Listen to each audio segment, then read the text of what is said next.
आपका दिमाग 73 से 80% तक पानी से बना है, जिसमें 8,600 करोड़ न्यूरॉन्स हैं। आपके विचार इन्हीं न्यूरॉन्स में करंट की तरह दौड़ते रहते हैं। इन्हीं विचारों से आपकी सफलता असफलता, आपकी शांति अशांति, आपके दुख और सुख, आपका ज्ञान और बुद्धिहीनता, सब कुछ यहीं से नियंत्रित होता है। आपके भीतर के पानी का और आपका एक विरोध है। अगर इसी विरोध को आप सहयोग में बदल दें तो चमत्कार घट जाता है। आप एक छोटा सा काम भी कर लें, पानी पीने के ढंग को भी बदल लें, तो भी आपका जीवन बदलने लगेगा।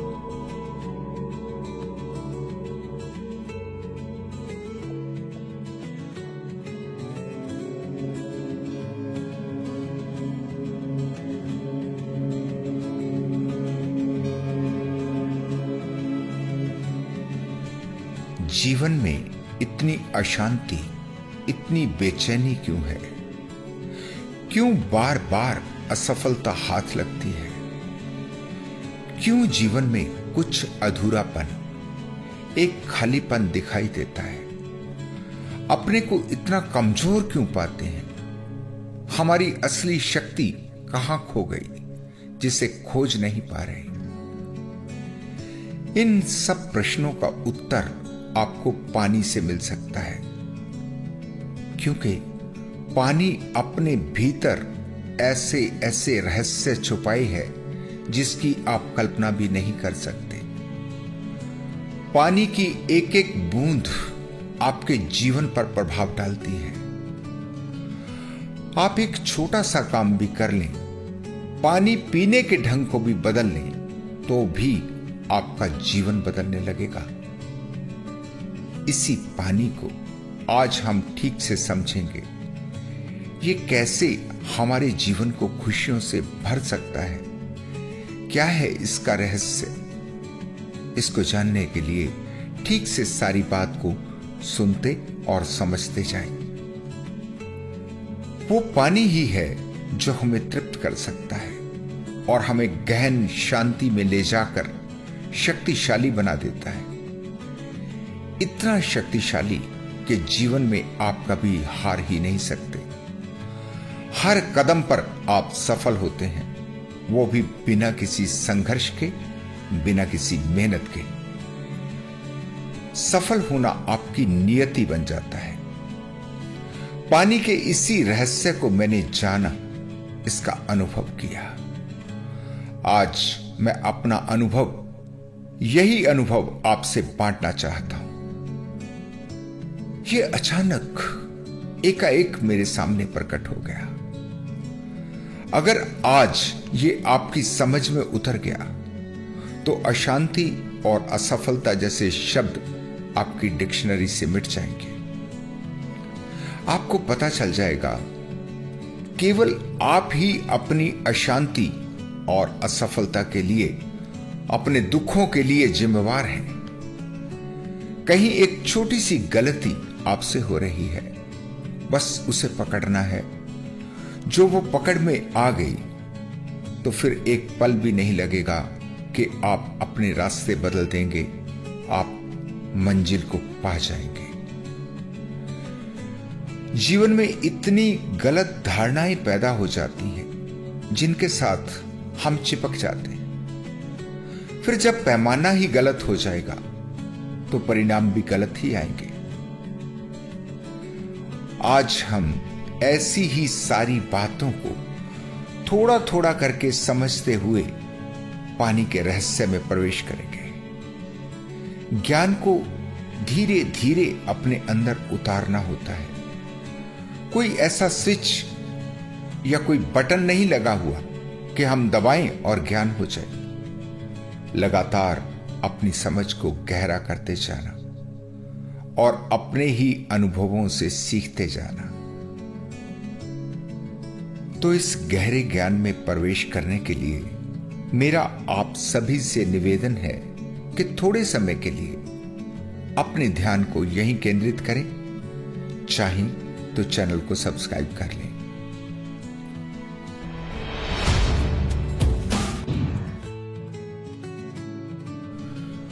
जो अनुभव अभी कुछ ही दिन पहले मैंने किया, इसे या तो अभी तक किसी ने किया नहीं, अगर किया होगा तो इतना तो पक्का है कि इसे किसी ने कहा नहीं। पानी कैसे आपके जीवन पर प्रभाव डालता है। पानी ही आपकी सफलता और असफलता का कारण बनता है।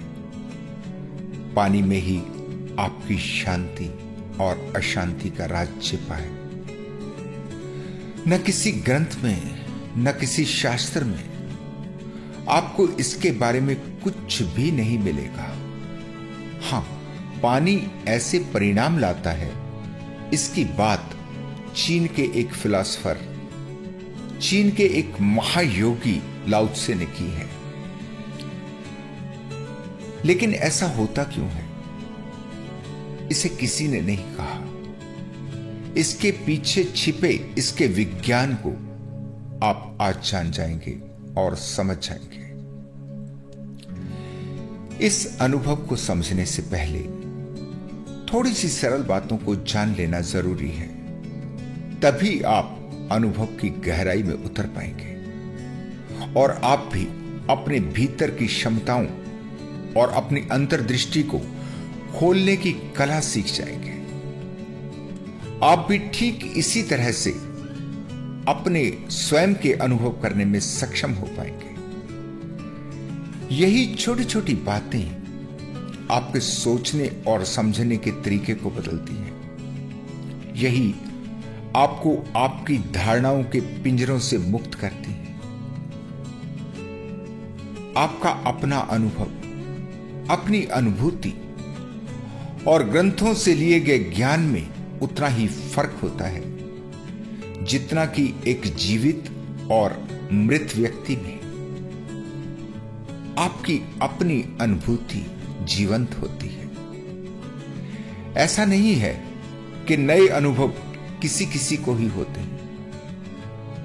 अनुभव तो सभी को होते हैं, आपको भी होते हैं, लेकिन आप इन पर ध्यान नहीं देते। आप अपने अनुभव की गहराई में नहीं उतरते।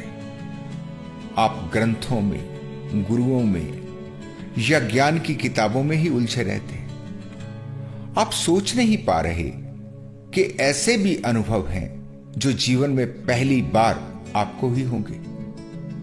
वो आपके निजी होंगे और वही आपके काम के होंगे और वो आपको कहीं भी नहीं मिलेंगे।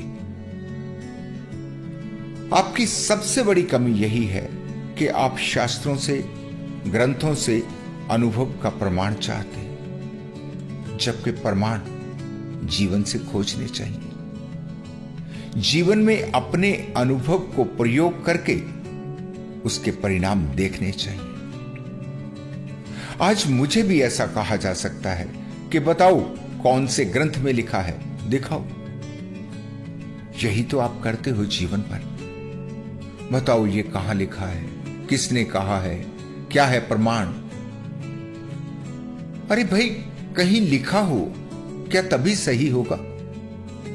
फिर चाहे कुछ भी लिखा हो, कितना ही झूठ हो, कितना ही नकली हो, अब किताब में लिखा गया या ग्रंथ में लिखा गया तो सच हो गया।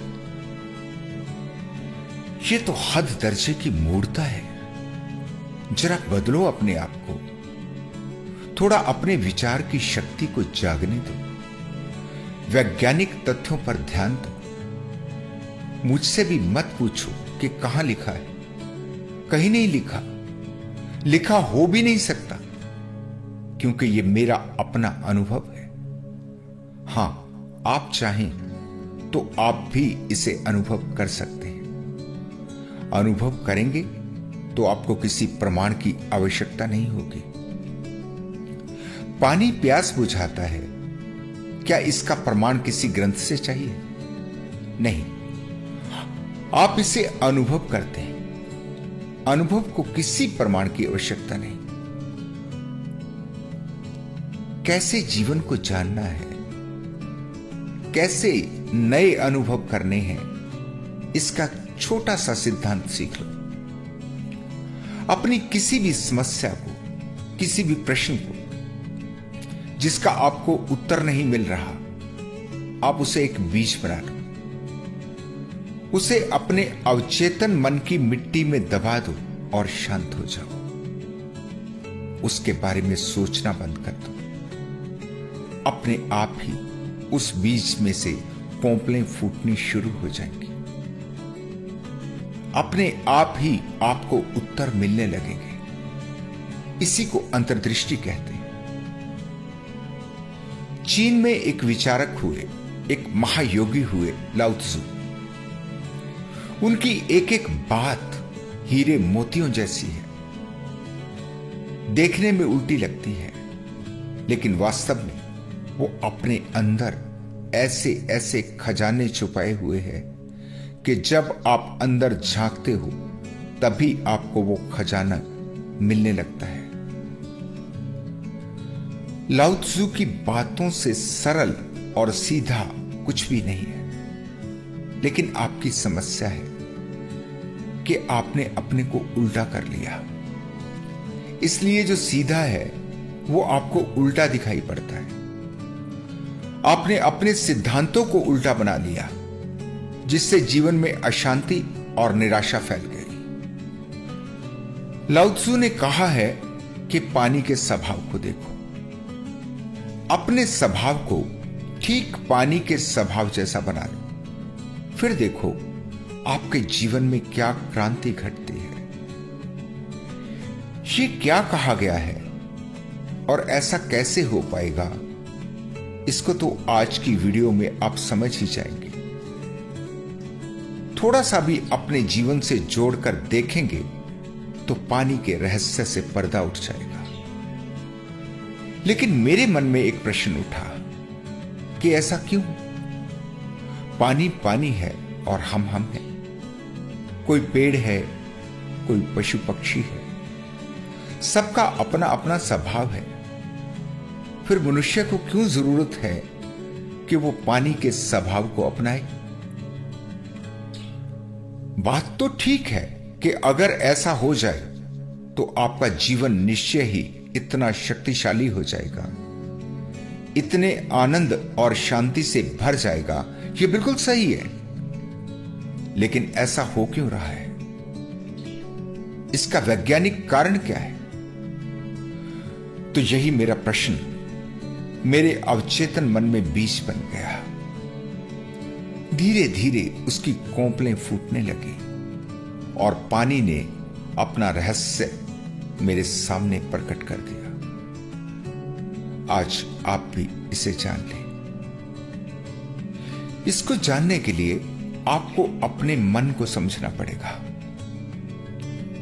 मन में चल रहे विचारों को जानना पड़ेगा। आपका दिमाग है एक कंप्यूटर के कलपुर्जों जैसा, जिसे हार्डवेयर कहा जाता है, और आपका मन है उसमें चल रहे सॉफ्टवेयर की तरह। जैसे आपके हाथ में जो मोबाइल फोन है, अगर इसका आप सॉफ्टवेयर निकाल दें, इसका ऑपरेटिंग सिस्टम मिटा दें, तो ये मात्र एक टॉर्च बनकर रह जाएगा। इसमें कुछ भी नहीं चलेगा। आप बटन दबाएंगे तो इसकी लाइट जल जाएगी, लेकिन उसमें कुछ भी नहीं होगा। जबकि कलपुर्जे सभी मौजूद हैं, हार्डवेयर में से कुछ भी नहीं निकाला गया, लेकिन कोई प्रोग्राम नहीं होगा, खाली बस सफेद स्क्रीन। ठीक यही आपके दिमाग और आपके मन का कनेक्शन है। दिमाग हार्डवेयर है और मन सॉफ्टवेयर। आपका दिमाग 73 से 80% तक पानी से बना है, जिसमें 8,600 करोड़ न्यूरॉन्स हैं। हमारे संसार की जनसंख्या 820 करोड़ है, उससे भी 10 गुना एक एक आदमी के दिमाग में न्यूरॉन्स हैं, जो लगातार आपके विचारों को प्रोसेस करते हैं। आपके विचार इन्हीं न्यूरॉन्स में करंट की तरह दौड़ते रहते हैं। इन्हीं विचारों से आपकी सफलता, असफलता, आपकी शांति, अशांति आपके दुख और सुख, आपका ज्ञान और बुद्धिहीनता, सब कुछ यहीं से नियंत्रित होता है। जैसे एक बिजली की तार, एक तार बनी है किसी विशेष प्रकार के करंट के लिए, किसी खास फ्रीक्वेंसी के लिए। लेकिन अगर आप उसमें कोई अलग फ्रीक्वेंसी या कहें कि उल्टी फ्रीक्वेंसी के करंट को प्रवाहित करेंगे तो क्या होगा? आपकी तार गर्म हो जाएगी। हो सकता है कि तार इतनी गर्म हो जाए कि जल भी जाए। अब जो आपके न्यूरॉन्स के बीच में करंट को प्रवाहित करने का काम कर रहा है वो कोई तार नहीं है, वहां तार का काम पानी कर रहा है। उसी के माध्यम से करंट एक न्यूरॉन से दूसरों तक पहुंच रहा है। अब दिमाग है जो 80% पानी से बना है। इसी पानी से आपके विचार एक करंट की तरह आपके न्यूरॉन्स में दौड़ते हैं। विचार पैदा होते हैं आपके स्वभाव से। अगर आप अच्छे इंसान हैं, आप शांत रहते हैं, तो आपके स्वभाव में आपकी शांति उतर आएगी, आपके विचार शांत होंगे। अगर आप क्रोधी हैं, अहंकारी हैं, तो वही आपके स्वभाव में उतर आएगा। आपके विचार भी क्रोधी और अहंकारी होंगे। आपके विचार ही आपके स्वभाव का निर्माण करते हैं और आपका स्वभाव ही विचारों को जन्म देता है। ये दोनों एक दूसरे को तैयार करते हैं। इसलिए जब हम अपने विचारों के प्रति जागने लगते हैं, जब अपने विचारों को समझने लगते हैं, तो हम अपने में कितने ही बदलाव करने में सक्षम हो जाते हैं। जब गलती देख लेंगे तो सुधार लेंगे, उसमें कोई समस्या नहीं। लेकिन जब तक देख ही नहीं पाए, पता ही नहीं चले, तो सुधार की संभावना कहां से पैदा होगी? आपकी अशांति और असफलता का असली कारण यही है। आपका मन संचालित हो रहा है पानी से और आपका स्वभाव है पानी से बिल्कुल उल्टा। दोनों के बीच में लगातार एक कलह जन्म ले रही है। तुम उसे वही करंट दे रहे हो जो उसके विपरीत है, जिसे वो सहन नहीं कर सकता। तो आपके जीवन में अशांति अपने आप ही उतर जाती है। आपके भीतर के पानी का और आपका एक विरोध है। अगर इसी विरोध को आप सहयोग में बदल दें तो चमत्कार घट जाता है।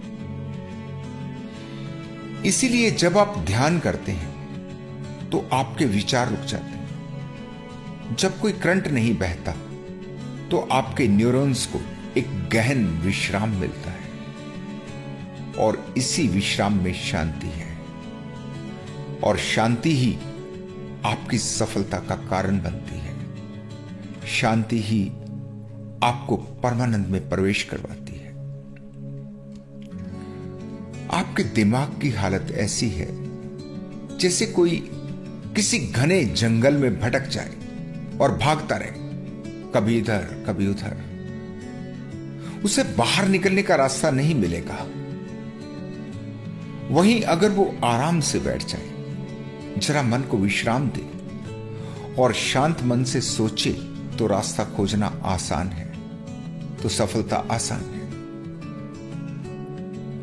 जितना जितना आपका स्वभाव पानी जैसा होता जाएगा, तो पानी के ही गुण आपको मिलने लगेंगे।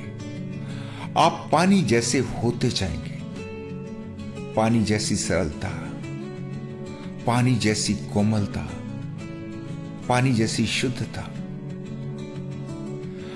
आपके जीवन में आएगी। पानी की विनम्रता, पानी की पारदर्शिता, पानी की शीतलता और पानी की शक्ति, अपार शक्ति। सब कुछ आपके जीवन में अपने आप ही उतर आएगा।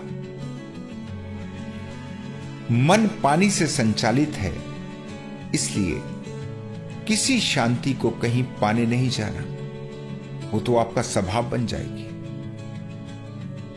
पानी के स्वभाव को कैसे अपना स्वभाव बनाए, यही लाओ त्सु ने समझाया। बहुत से मित्रों को शायद लाओ त्सु के बारे में पता ना हो। कोई 2500 वर्ष पहले चीन में लाओ त्सु पैदा हुए। चीन का राजा लाओ त्सु का बहुत सम्मान करता था। जानता था कि कोई आसानी से परमात्मा से मिलन करवा सकता है तो लाओ त्सु है। कोई सरलता से जीवन को समझा सकता है तो केवल लाओ त्सु। राजा ने बार बार लाओ त्सु को कहा कि वो अपने ज्ञान को लिख दें, लेकिन लाओ त्सु मना कर देते। उनका कहना था कि कौन लिख पाएगा। सत्य तो जो जानता है, जो अनुभव करता है, उसी का है। इसे कैसे शब्दों में कहा जाए। कितने ही ग्रंथ पढ़े पड़े, पहले क्या कुछ ग्रंथों की कमी है?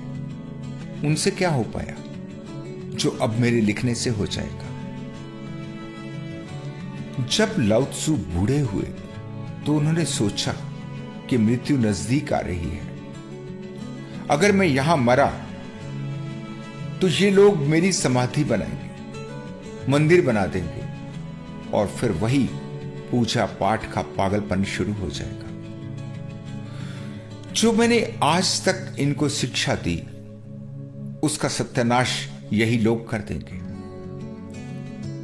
उन्होंने चीन छोड़कर हिमालय में भाग जाने का फैसला कर लिया।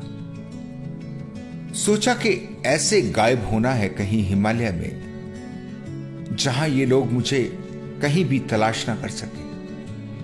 इनको कभी भी पता ना चले कि मेरी मृत्यु कब हुई, कहां हुई। राजा को भी अंदाजा था कि लाओ त्सु भाग जाएगी, इसलिए चारों तरफ जितनी भी चीन की सीमाएं थी, राजा ने पहरा सख्त कर दिया। सबको आदेश दे दिया कि जहां भी लाओ त्सु दिखाई दें, तुरंत उन्हें पकड़ लिया जाए। सीमा की एक चौकी पर लाओ त्सु को पकड़ा गया। राजा स्वयं उनके पास पहुंचा और राजा ने कहा, लाओ त्सु, ऐसे नहीं जा पाओगे। जाना है तो टैक्स देकर जाना पड़ेगा। लाओ त्सु ने कहा कि कैसा टैक्स? टैक्स तो किसी सामान पर लगता है। मैं तो खाली हाथ जा रहा हूं, मेरे पास तो कुछ भी नहीं। राजा ने कहा, जो तुम्हारे पास है वो तो संसार में किसी के पास भी नहीं। तुम्हारे पास तो इतनी संपदा है जिसकी कोई कल्पना भी नहीं कर सकता। तुम जाना चाहते हो, ठीक है, मैं रोकूंगा नहीं, लेकिन तभी जा पाओगे पहले अपने ज्ञान को यहीं बैठकर लिखो। जब तक लिखोगे नहीं, तब तक जाने नहीं दिया जाएगा। तब लाओ त्सु को मजबूर होना पड़ा लिखने के लिए। जिसको आप भगवान कहते हो, परमात्मा, ईश्वर, अल्लाह, गॉड, जितने भी संसार ने उसको नाम दिए, लाओ त्सु ने उसे कहा ताओ। ताओ का अर्थ होता है मार्ग, द वे।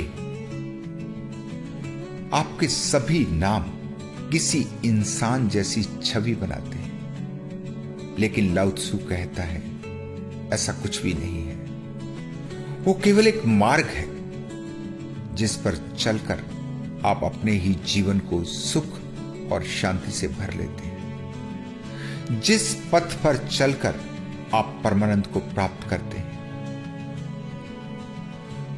लाओ त्सु ने बहुत सी बातें कही, लेकिन सबसे ज्यादा लाओ त्सु का जोर पानी पर रहा।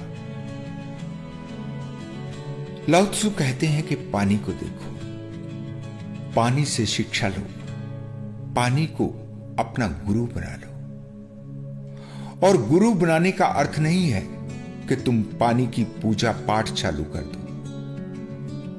क्योंकि तुमने अभी तक यही सीखा है। शिक्षा विक्षा कहां कोई लेता है, बस पूजा पाठ चालू हो जाता है। देखते हो, जब गुरु गोविंद सिंह ने सिखों से कहा, सब सिखन को हुक्म है गुरु मान्यो ग्रंथ, और सिखों ने उनके अर्थ का अनर्थ कर दिया। उनका अर्थ था कि ग्रंथ से शिक्षा लेना, जैसे गुरु से सीखते हो, ग्रंथ को पढ़ना और जीवन की शिक्षा प्राप्त करना।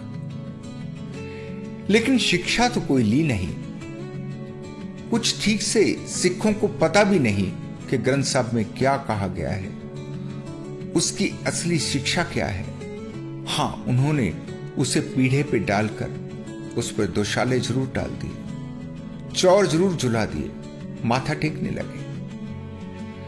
कभी कभी सोचता हूं कि काश एक बार गुरु गोविंद सिंह आज के संसार में वापस आ जाए और अपनी आंखों से देखें अपने ही शिष्यों की मूर्खता को। केवल वही इन्हें अपनी बात के सही अर्थ समझा सकते हैं, दूसरे किसी की बिसात नहीं। पानी को गुरु बनाने के अर्थ को जरा ठीक से समझ लेना, किसी मूर्खता की जरूरत नहीं। पानी से सीखना है, पानी को जानना है, फिर अपने स्वभाव को पानी जैसा बनाना है, ताकि तुम भी मिल सको अपने सागर से जिसकी तलाश में तुम भटक रहे हो, ताकि तुम भी किसी नदी की भांति बह सको, ना कि किसी डबरे में भरे हुए पानी की तरह सड़ने लगो। अभी यही हो रहा है, ठीक से देखो। निकलो अपने डबरों से और मस्ती से बहती हुई नदी का हिस्सा हो जाओ।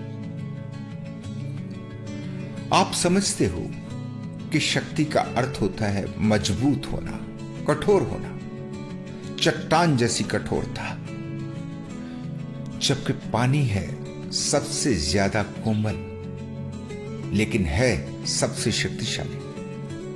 कठोरता बिल्कुल भी नहीं और पानी की शक्ति का कोई मुकाबला नहीं। पानी कठोर से कठोर चट्टान को भी काट देता है। तुम्हारी तो जीवन में हजार शर्तें हैं। कोई तुमसे शिकायत करे, तुम कहते हो कि मैं तो ऐसा ही हूं, मैं नहीं बदल सकता, ऐसा ही रहूंगा। तुमने ना जाने कितनी अपनी व्यर्थ की धारणाओं के रंग में अपने को रंगा है। तुमने तो जो मान लिया वो मान लिया, दूसरे की तो तुम सुनना ही नहीं चाहते। कभी नहीं सोचते कि हो सकता है जो आपकी मान्यता है वो गलत हो, शायद दूसरा सही हो। जरा विचार तो करो।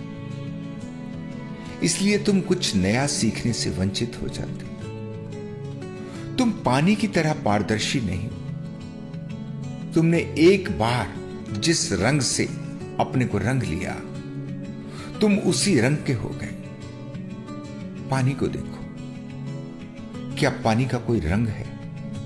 नहीं, पानी का अपना कोई रंग नहीं। लेकिन तुम जिस रंग में चाहो पानी को रंग दो, पानी को कोई विरोध नहीं।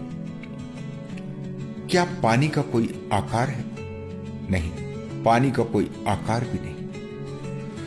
तुम जिस भी आकार में डालो, पानी वही आकार ले लेगा। वहां भी उसका कोई विरोध नहीं। वो नहीं कहता कि गिलास जैसा रहूंगा या तालाब जैसा। तुम सुराही में डालो तो सुराही जैसा, तुम थाली में डालो तो थाली जैसा। एक पल भी नहीं लगता कि अपने को वैसा ही बना लेता है जैसा बर्तन। पानी में है शीतलता, पानी में है जीवन, पानी में है कोमलता। इतना कोमल कि तुम अपना हाथ पानी में डालो, पानी हर चीज को अपने भीतर स्थान दे देता है। तुम अपनी एक उंगली से पानी को काट सकते हो। जहां तुम्हारी उंगली है, पानी वहां से हट जाएगा। तुम उंगली हटाओ, पानी वापस अपने स्थान पर आ जाएगा। तुम इसे लाखों बार करो, करोड़ों बार करो, पानी कभी तुम्हें नहीं कहता कि पागल हो गए, ये तुम क्या कर रहे हो मेरे साथ, कि बहुत हो गया, बस भी कर। नहीं, पानी मौन है। पानी किसी का भी कोई विरोध नहीं करता। तुम पहुंचना चाहते हो ऊंचे ऊंचे पदों पर, तुम पाना चाहते हो ज्यादा से ज्यादा धन, और पाना ही नहीं चाहते, उसे दिखाना भी चाहते। दूसरों को नीचा दिखाकर एक अलग ही प्रकार का आनंद आता है। अपने अहंकार को अच्छे से महसूस कर पाते हो और उसका मजा लेते हो। जरा बर्फ से ढके ऊंचे ऊंचे पहाड़ों को देखो। बर्फ पिघलकर पानी बनता है तो नीचे की तरफ बहता है। ऊपर उठने की कोई आकांक्षा पानी में दिखाई नहीं पड़ती। झुक जाना, जितना ज्यादा हो सके झुक जाना। पानी ऊंचाइयों से निचाइयों की तरफ यात्रा करता है। कौन जाना चाहता है नीचे? सभी तो ऊपर ही जाना चाहते हैं। क्या कभी आपने सोचा है कि आप नीचे हो जाएं? झंडा ऊंचा रहे हमारा, ये सर कट सकता है, झुक नहीं सकता। सर हिमालय का हमने न झुकने दिया। लेकिन लाओ त्सु कहते हैं, जिसे झुकने की कला आ गई उसे पानी की शक्ति प्राप्त हो जाती। फिर उससे ज्यादा शक्तिशाली कोई हो ही नहीं सकता। शक्ति को चाहा नहीं, शक्ति को मांगा नहीं, शक्ति की कोई आकांक्षा नहीं, लेकिन सबसे अधिक शक्तिशाली।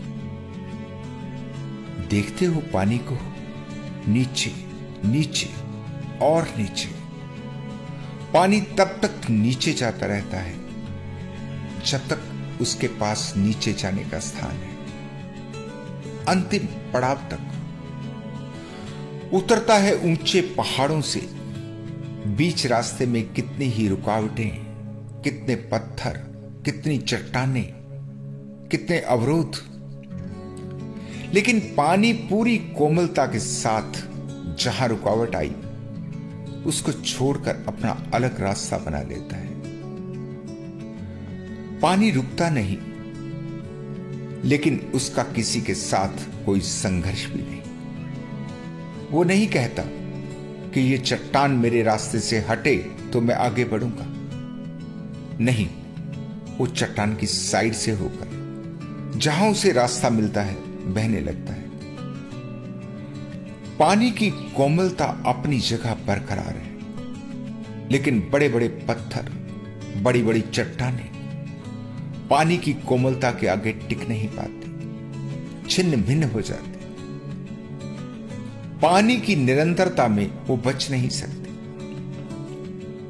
असली शक्ति कोमलता में है। कोमलता को कोई फर्क नहीं पड़ता, कठोरता टूट जाती है। आंधी तूफान आते, बड़े बड़े अकड़े हुए कठोर वृक्ष टूटकर गिर जाते और समाप्त हो जाते। लेकिन कोमल घास तूफान के साथ जमीन पर बिछ जाती। तूफान चला जाता है तो फिर से पूरी ऊर्जा के साथ सिर उठाकर खड़ी हो जाती है। परंतु जो कठोर वृक्ष गिर गए वो फिर कभी खड़े नहीं हो पाते। हर तरफ आपको कोमलता की विजय के उदाहरण मिल जाएंगे। कितना कितना आपने बांटा है अपने आप को, कहीं धर्मों के नाम पर, कहीं जातियों के नाम पर, कहीं भाषा के नाम पर। तुम्हारा धर्म सबसे ऊंचा, बाकी सब नीचे। एक होड़ लगी है अपने को ऊंचा उठाने की, अपने को साबित करने की। तुम जो भी करते हो अपने लिए नहीं, दुनिया को दिखाने के लिए करते हो। सुनते हो ना, अक्सर कहा जाता है कि मैं कुछ करके दिखाऊंगा। किसको दिखाना है? क्यों दिखाना है? करना है तो ठीक है, करो जो करना है, अपने लिए करो। दिखाने की आकांक्षा क्यों? अब यहां पानी के साथ जरा अपना मिलान करके देखो। पानी की धाराएं आपस में मिलकर एक नदी का रूप ले लेती। कोई पानी कहीं से भी आए, फिर चाहे वो हिंदू पानी हो, मुसलमान हो, चाहे किसी भी जाति का। इंसानों में होता है ना, हिंदुओं का मोहल्ला है, मुस्लिम नहीं रह सकता। कितनी तरह की विक्षिप्तता है आपके साथ। ये छोटी जाति, वो बड़ी जाति, लेकिन पानी की ना कोई जाति न धर्म। न पानी दूसरे पानी को कहता है कि हे गंदी नाली के पानी, तू कैसे मेरे में मिल सकता है? मैं तो शुद्ध हूं, मैं नहीं मिलने दूंगा। पानी का किसी के साथ भी कोई विरोध नहीं, कितना ही गंदा हो पानी। आपके शब्दों में कहूं कि चाहे दूसरा पानी कितना ही बड़ा पापी हो, पानी उसे भी जगह देता है, पानी उसे भी स्वीकार करता है, पूरे मन से, पूरे आदर से स्वीकार करता है। उससे फर्क नहीं पड़ता तुम पुण्य आत्मा हो या पापी हो, वो सबके लिए एक जैसा है, ठीक परमात्मा की तरह। जाते हो ना गंगा स्नान करने, अपने पाप धोने,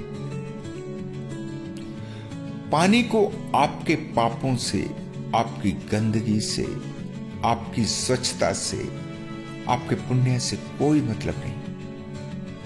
वो तो पूरी तरह अपने धर्म का पालन करता है, अपने पानी होने के धर्म का। काश कि कभी तुम भी पानी की तरह अपने मनुष्य होने के धर्म का पालन कर सको। पानी का धर्म है बहना, पानी का धर्म है शीतलता, पानी का धर्म है कोमलता, पानी का धर्म है निरंतरता। पानी ही आपको जीवन दे रहा है। क्या आपके किसी भी तथाकथित धर्म में ये गुण है? मार देंगे, काट देंगे। जरा अपने धार्मिक उन्माद देख तो लो, क्या क्या नहीं किया तुम्हारे धर्मों ने। जितने पापी तुम्हारे धर्म दिखाई देते हैं, जितना धर्मों के कारण लोगों ने पाप किया है, हत्याएं की हैं, उतना तो कोई बड़े से बड़ा पापी भी खोजना मुश्किल है। बस जरा सा तुम्हें कोई इशारा कर दे, जरा सा तुम्हें कह दे कि धर्म की रक्षा करनी, फिर तुम धर्म के नाम पर क्या क्या नहीं कर जाते। धर्म का तो अर्थ होता है अपने अहंकार को छोड़ना। धर्म का अर्थ है विनम्रता। लेकिन देखो, यही धर्म तुम्हारे अहंकार का कारण बन रहा है। कहां पानी की कोमलता और कहां तुम्हारी कठोरता। तुम्हारा अहंकार है आग की तरह। देखते हो आग को, आग ऊपर उठना चाहती, और ऊपर और ऊपर, आकाश को छू लेना चाहती। तुम्हारे अहंकार की आग भी तुम्हें ऊपर और ऊपर उठने को प्रेरित करती है। आग के गुण रखोगे तो आग की तरह ही जलकर भस्म हो जाओ। जितनी जीवन की सुंदरता है, सबको राख बना दोगे। जितने भी जीवन के रंग हैं, कितना ही रंगीन हो, कितना ही खूबसूरत हो, आग कुछ नहीं देखती, सबको कुरूप राख में बदल देती है। तुम्हारा जीवन जल रहा है, तुम्हारे जीवन का सौंदर्य, तुम्हारे जीवन के रंग, तुम्हारे जीवन का नृत्य, तुम्हारे जीवन का अमृत, जीवन का आनंद सब कुछ तुम्हारे अहंकार में जलकर राख हो रहा है और तुम उसे देख नहीं पा रहे। इसमें कोई शक नहीं कि आग आकर्षक है। आग से ज्यादा सुंदर इस संसार में कुछ भी दिखाई नहीं देता। आग जैसी चमक किसी और चीज में नहीं, कोहिनूर हीरे में भी नहीं। अहंकार भी आग की तरह ही चमकदार दिखाई देता है। अहंकार भी लोगों को आकर्षित करता है, खींचता है, लेकिन है तो आग। आग भले ही सुंदर दिखाई देती है, आग में भले ही चमक है और अपने रंग है, लेकिन वो किसी भी रंग को भस्म कर देती है, बेरंग कर देती है और अंत में स्वयं को भी समाप्त कर देती है, स्वयं को भी नष्ट कर लेती है। बचती है केवल राख। यही राख तुम्हारा जीवन है। अब फैसला तुम्हें करना है कि तुम्हें पानी जैसा शीतल होना है या आग जैसा अहंकारी। आग पानी को जला नहीं सकती। पानी तो भाप बन जाएगा, अपने को रूपांतरित करेगा और आकाश में उड़ जाएगा। लेकिन पानी अगर आग पर गिरे तो आग को बुझा देगा, आग को नष्ट कर देगा। आग पानी को नष्ट नहीं कर सकती, लेकिन पानी में इतनी शक्ति है कि वो आग को भी, उस आग को जो सब कुछ नष्ट कर देती है, पानी उसे भी नष्ट कर देता है। नदी बहती है अपने प्रवाह में, न वो किसी को गुरु बनाती है, न किसी को अपना मार्गदर्शक। नदी किसी से रास्ते नहीं पूछती कि कहां है महासागर, कैसे जाऊं, कौन से रास्ते से जाऊं। अपने से ही पहुंच जाती है। महासागर में मिलकर महासागर का हिस्सा हो जाती है। सबसे ज्यादा शक्तिशाली महासागर से मिलन, उसमें विलीन हो जाना। नदी मिटती है और महासागर बन जाती है। पानी सिखाता है मिटने की कला। तुम मिटे तो परमात्मा हुए। और देखते हो क्यों है महासागर इतना शक्तिशाली? क्योंकि सबसे नीचे है। उससे नीचे इस संसार में और कुछ भी नहीं। सीखने की ललक हो तो जीवन में हर छोटी से छोटी चीज तुम्हें सिखा रही है। इसीलिए जब तुम पूछते हो कि सच्चा गुरु कौन, किसे गुरु बनाए, तो मैं हमेशा कहता हूं कि प्रकृति से ज्यादा सच्चा और प्रकृति से ज्यादा शक्तिशाली और कोई गुरु हो ही नहीं सकता। पानी के बिना जीवन संभव नहीं। इंसान, पशु पक्षी, पेड़ पौधे, पानी के बिना कुछ भी नहीं हो सकता। कभी सोचा है कि कितना कीमती है पानी? पानी के बिना आप जी ही नहीं सकते। क्या उसकी कीमत लगाओगे? कभी आप फंसे हो किसी मरुस्थल में और आपके पास कितनी ही धन दौलत हो, कोहिनूर हीरा हो, लेकिन पानी नहीं हो। पानी के बिना जान निकल रही हो। आपको एक पल भी नहीं लगेगा कि जरा से पानी के लिए आप अपना सब कुछ दे देंगे। लेकिन पानी अपनी क्या कीमत लगाता है? कुछ भी नहीं। पानी निशुल्क हर जीव को उपलब्ध है। एक छोटा सा प्रयोग करना शुरू करें। जब भी पानी की प्यास लगे तो पानी को ऐसे ही नहीं पिए जैसे कि अभी तक पीते आए। थोड़ा रुकें, पहले अपनी प्यास को देखें, समझें, सोचें कि अगर यही पानी आपको नहीं मिले तो क्या होगा। पानी के प्रति अहोभाव से भर जाए। धीरे धीरे एक धन्यवाद के भाव के साथ पानी को पीना शुरू करें।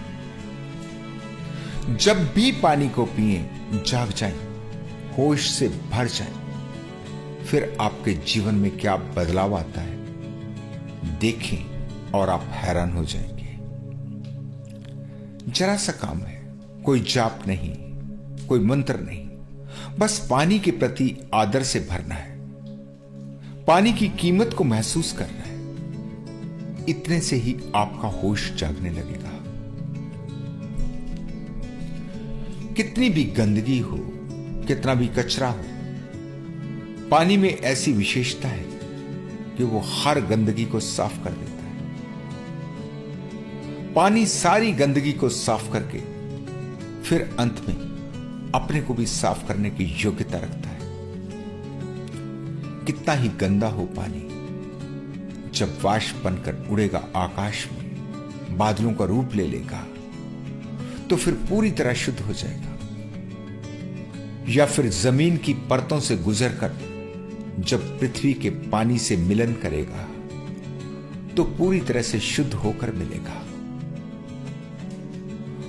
तुम पानी का अपमान करो, पानी को गालियां दो, तुम कितना भी भला बुरा कहो, लेकिन पानी कभी अपना धर्म नहीं छोड़ता। पानी आपको जीवन ही देगा। ना तो पानी आपकी प्रशंसा सुनकर प्रसन्न होता है, ना ही आपकी बुराई से दुखी। पानी अपने स्वभाव में, अपने धर्म में है। पानी से आप जीवन को सीखिए। जरा कल्पना में सोचिए कि अगर कोई व्यक्ति विनम्र हो, पारदर्शी हो, जो अंदर वही बाहर, कोई छल फरेब नहीं, जो व्यक्ति निस्वार्थ दूसरों की सहायता करता हो, जो व्यक्ति इतना निरहंकारी हो कि झुकने की कला जानता हो, जो विरोध नहीं सहयोग की भाषा जानता हो, दूसरों की बात को भी पूरे आदर के साथ सुनता हो, कोई प्रशंसा करे तो झाड़ पर नहीं चढ़ जाता, कोई बुराई करे तो किसी का बुरा नहीं मानता, कोई दुख नहीं करता, जो जहां जाए वैसा ही हो जाए, ना उसके लिए कोई धर्म हो, ना कोई जाति, केवल मानवता के धर्म का पालन करता, जिसकी कोई आकांक्षा नहीं, जो कभी नहीं चाहता कि वो बड़े बड़े पदों पर चले।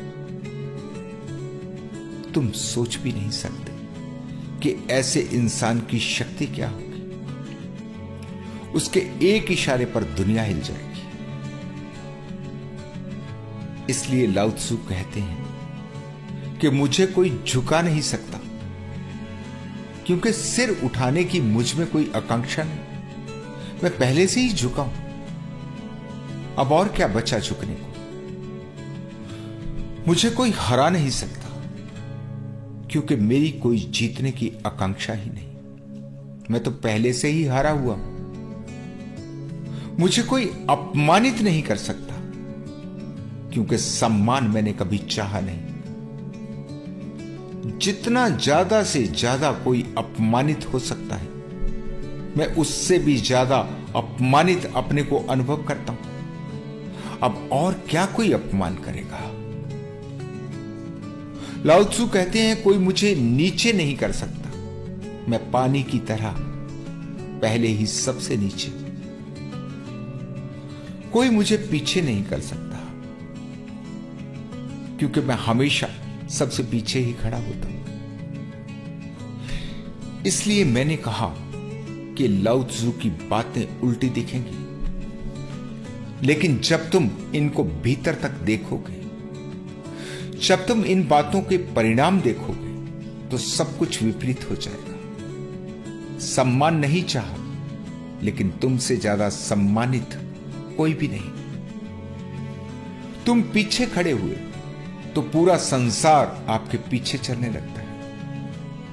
तुमने जीत नहीं चाही, लेकिन हर जगह तुम्हें जीत ही मिलेगी।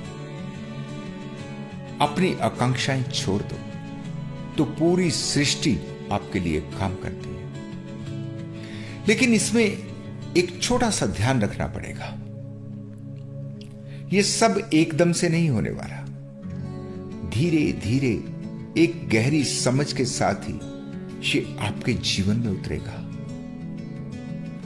कोई ढोंग नहीं कर लेना, क्योंकि ये आपके लिए है, किसी दूसरे को दिखाने के लिए नहीं। जैसे जैसे आप अपने होश को जगाओगे, जैसे जैसे पानी का स्मरण रखोगे, आपका स्वभाव पानी जैसा होता चला जाएगा। तभी आपको परिणाम मिलेंगे। ये आसान नहीं है, काफी मुश्किल है, लेकिन यह भी सच है कि अभी तुम जो उल्टी दिशा में चल रहे हो, उसमें तुम इससे कहीं ज्यादा मुश्किलें उठा रहे हो। आप पानी के प्रति जागें, अपने जीवन के प्रति होशपूर्ण हो, आपका स्वभाव पानी जैसा बने और आप शांति और आनंद के सागर में उतर जाएं। इसी मंगल कामना के साथ मैं आज आपसे विदा लेता हूं। धन्यवाद।